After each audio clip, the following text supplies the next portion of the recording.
Now let's get it started. Let's get it started.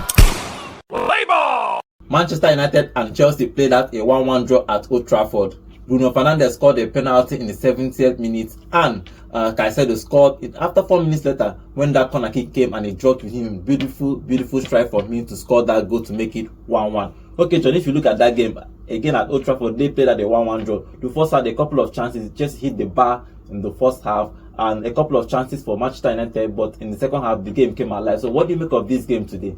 You know, for me, it's a battle of two sides, two colossus of the game, Manchester United and Chelsea. One team looked better off than the other team. And for me, at the end of this match, I think Enzo Maresca will feel a little bit more disappointed with the result than Manchester United, because his side gave everything. They attacked Manchester United. They had a couple of chances. You know, the way they considered the penalty, there are little question marks here and there. Yeah. Also, let's not forget when they had that corner that crossing into the 18 yards where there was contact with was it Rhys James now, and nothing was given. There was a clash in the 18-yard box. So they would feel a little bit hard done by, but at the end of the day, they can walk away with their head held pride. And Manchester United didn't do the expected, because Manchester United fans prior to the game were expecting a blowout, you know. A blowout. They are not be winning games. And they won Leicester City now 5-2. So they are coming into this game with, you know, big expectations and all of that. And hopefully Chelsea were able to acquit themselves in this match. If you look at the tactics, Bruno Fernandes and Maresca, who do you think that their tactics played out well in their game? I think it's pretty even. On Manchester 50-50, United, right? It's 50-50 if you ask me. On Manchester United side, I would just say that we didn't see them create as much as Chelsea created going forward.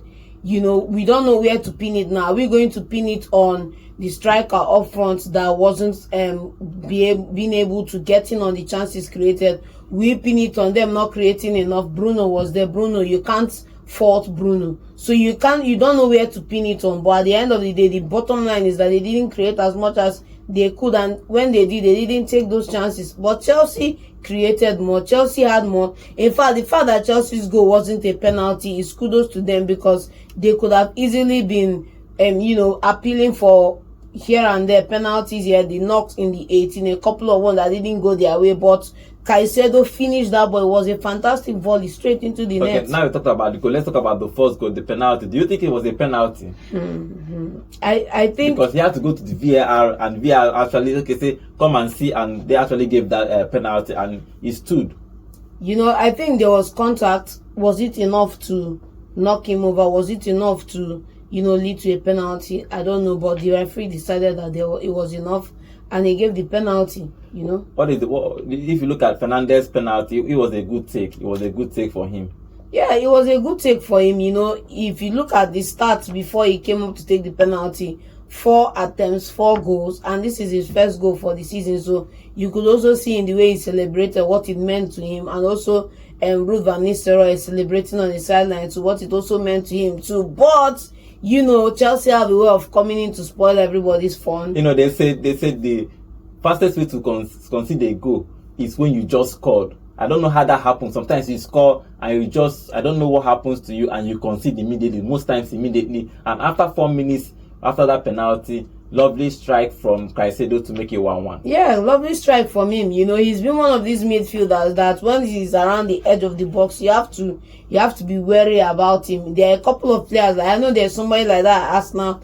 There's someone like that at City. So you need to be wary of these guys. And for me, if you look at the position of Manchester United players, they were not expecting anything phenomenal from Caicedo. So I think this is his second goal in the Premier League. Yeah, you know, they weren't even marking him as close as I was expecting. And then also, you look at the dummy in front of the goalkeeper, Kopama too. Kopama was sensible enough to get his leg away from the ball. I think it was Modric. It was Modric that actually got away. He actually opened his leg for that ball. It was Modric. He opened his leg and the ball went in, and you know, it was there. But if you look at that play, the way they set the players up in that 18-yard box, a couple of them are moving around in the 18-yard. They are not picking up anybody, and they're just comfortably watching the ball being moved around. I don't know how that is at Manchester United, that it's your 18. It's not like you're in Chelsea's 18 there's a crossing coming in and you are looking around rather than moving to man your positions, you know. Most time one person is out there to in case the ball falls out, yes, to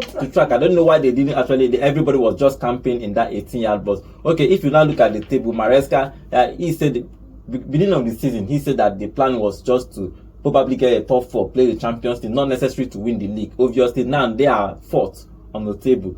We're not going to talk about Manchester United. Let's talk about Maresca. Do you think that Maresca now, he's now on 4th position in the table? Do you think that he can now drive Chelsea to finish top 4 in the Premier League? You know, he's there right now, you know, and unless something catastrophic happens to Chelsea teams, maybe key players are out or something like that, I think he has enough about him to be able to take Chelsea to hold on to that top 4 and even push for maybe a top 3. Because if you look at Chelsea, this is no longer the Chelsea we used to see last season, where you are up one day, the following day are down in the trenches. And, you know, they've been consistent, at least to a greater extent. They've been consistent this season, except, you know, where they met the big 2 or the big 3, and that's where they may have issues. But they've been consistent, and if they continue in that light, there's no reason why they shouldn't be finishing in the top 4, top 3. Okay, Van Nistelrooy, one more game for him before the new coach Amorim gets on. But if you look at what he have done in these past 2 games, what do you make of him? Do you think that Manchester United should have given him probably more time to showcase his talent? You know, I was actually one of those moving for let Amorim come in the summer. Me too. Amorim wanted the same thing too. Yeah, he wanted the same thing too, but it was a now or never deal for Manchester United, and he had to take the offer.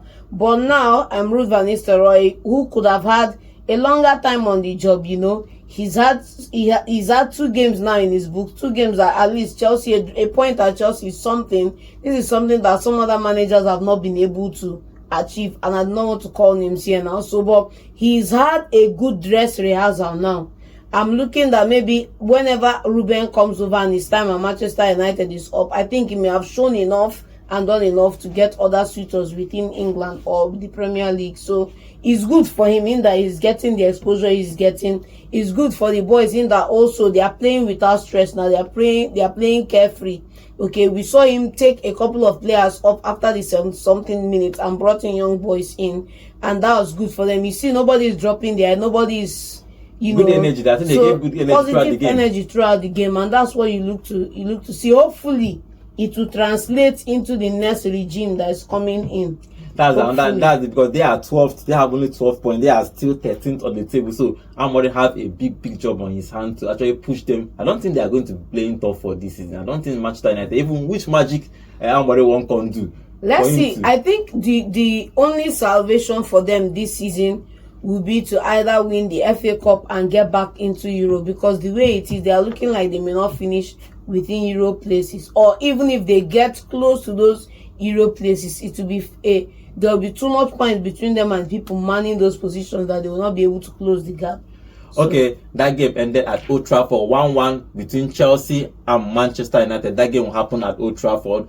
Bruno Fernandes scoring that penalty, then Caicedo scoring the beautiful strike to make it 1-1. That game ended. Probably it's not the last game for Van Nistelrooy. He's going to be taking on in Europe, in Europa League. Then he coaches one more Premier League game before Amorim comes in. Let's see what Amorim is going to do with this Manchester United team. Remember, Amorim plays a 3-4-3, that's his formation. Let's see if he's going to be changing this Manchester United team to that formation, or he's going to be sticking with the 4 at the back. Let's see what Maresca is going to do. You know, because the Maresca has been cooking, but sometimes his food no go sweet, sometimes it goes sweet. Today he didn't cook Manchester United, but he is now top 4. Let's see if he's going to maintain this top 4 till the end of the season and qualify for the Champions League for Chelsea.